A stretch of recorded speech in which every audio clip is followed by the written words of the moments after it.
Hello, and welcome to my presentation poster on biomechanical analysis of tackling in rugby codes. The introduction. Tackling in rugby codes is an essential defensive skill. In rugby league, this is an area of the game where players try to stop the opposition's progression up the field and try and regain possession of the football for themselves.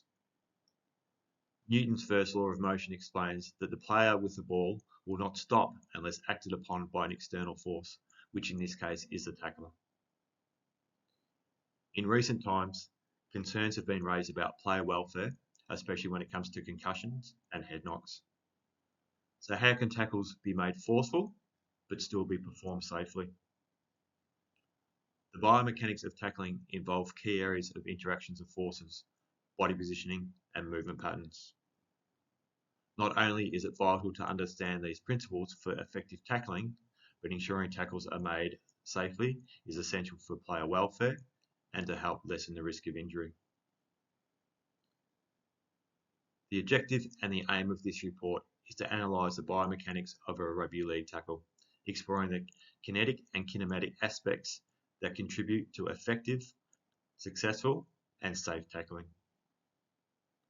By studying these factors, players can enhance performance by improving tackling techniques and to help reduce the risk of injury. The methods. How is this done? The biomechanical analysis of tackling in rugby league has been conducted using high-speed video analysis and force sensors.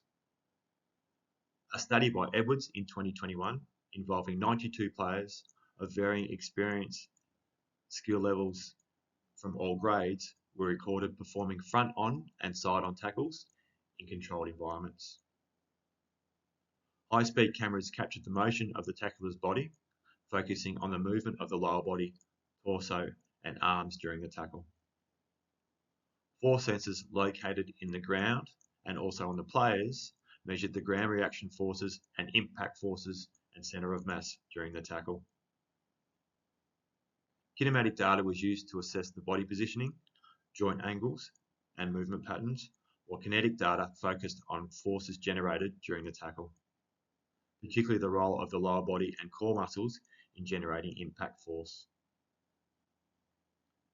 The results, what did it show? Studies have shown that to create a successful and safe tackle, optimal body positioning and coordination of movement pattern is key. Throughout the patterns of play throughout a rugby league game, the centre of gravity is consistently changing. In rugby league, the centre of gravity plays an important role in the prior stages of a tackle, and studies have shown the stability of the body is best supported when the support base is extended. Edwards also found this. Tacklers who maintained a low centre of gravity and approached the tackle with a forward lean generated greater forces of impact, resulting in more effective tackles. Samati in 2016 also found these results. The research showed the centre of gravity is a select point around a body's mass or weight, which is evenly distributed as acted on by gravitational force. The biomechanical principle of centre of gravity and mass can be used to improve tackling play throughout the game. The results also showed that throwing the opponent off balance is needed to execute the tackle successfully. However, the person tackling their opponent must have greater force to do so. If the player is tackling an opponent with a larger body mass, they must then neutralise this by having a greater amount of acceleration. Kinematic data showed that proper alignment of the spine and a stable base of support achieved through bent knees and a wide stance were crucial in maintaining balance and stability during the tackle. A paper by Kowalski also found this in 2018. This data is also supported by Newton's third law of motion, meaning the same amount of force that the tackler pushes into the ground will be the same amount that they receive through their forward push-like motion into their opponent. When studying also tackling in rugby codes, O'Reilly found the same results in 2014. The kinematic results show that prior to the tackle being performed, the hips and knees go into flexion, with the ankles into a dorsiflexion. And as the tackle nears completion, the opposite happens. For force generation, the hips and the knees go into extension and the ankles into a plantar flexion.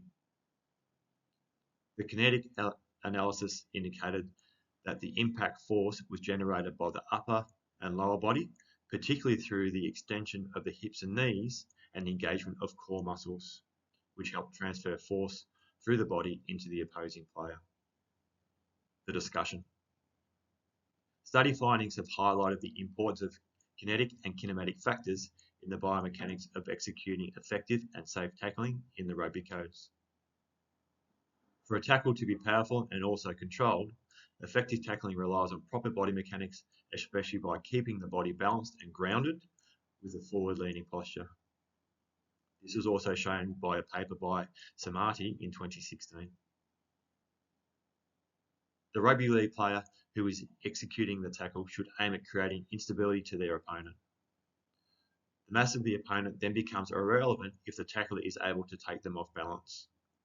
The greater the mass of the opponent, the greater the force that is required to overcome this inertia.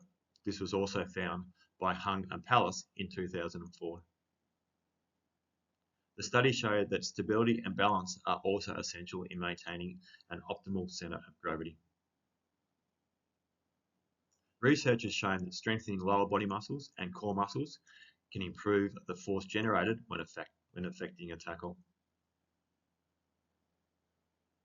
In conclusion, kinetic chain, kinematics, and the center of gravity are all aspects that can be used to help reduce play injuries and optimize athletic performance.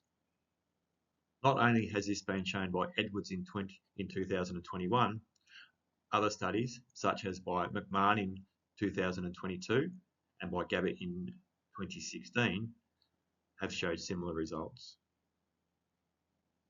As well as muscle strengthening, training that works on timing and coordination of movements can help in improving players' tackling techniques. Understanding these biomechanical principles plays a key role in developing optimal training programs that focus on tackling mechanics, promote safety, and enhance overall defensive performance on the field. And finally, due to rugby league being a forever changing game with new tactics and rule changes, continuous further studies and scientific biomechanical research will be required to maintain and understand safe and effective tackling techniques. Thank you for listening. Thank you for your time. My name is Matt, and I look forward to talking to you again. Thank you. Bye-bye.